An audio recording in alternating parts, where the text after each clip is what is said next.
Hello, I'm Selena Downs in Kuala Lumpur with the top stories on Al Jazeera.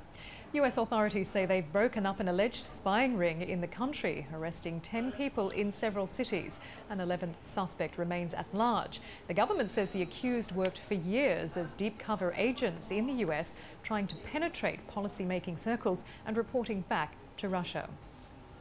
An independent US report has found that the US has often overestimated the capability of local Afghan military and police units to provide security in the country.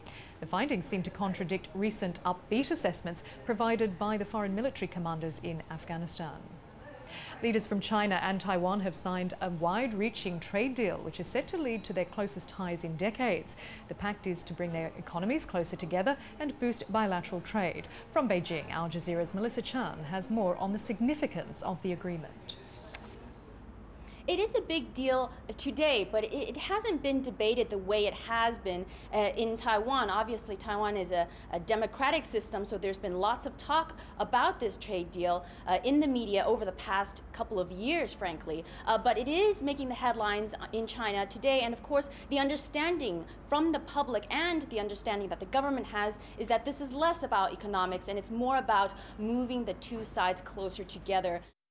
Well, rain is hampering rescue efforts in southwestern China, where more than 100 people have been trapped after a landslide.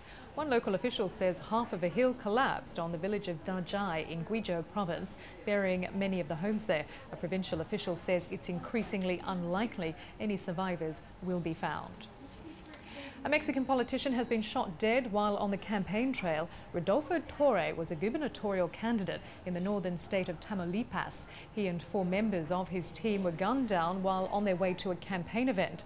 The country's president blames drug cartels for the attack. And in World Cup action, Brazil has blasted through to the quarterfinals, proving too hot for Chile with a score of 3-0.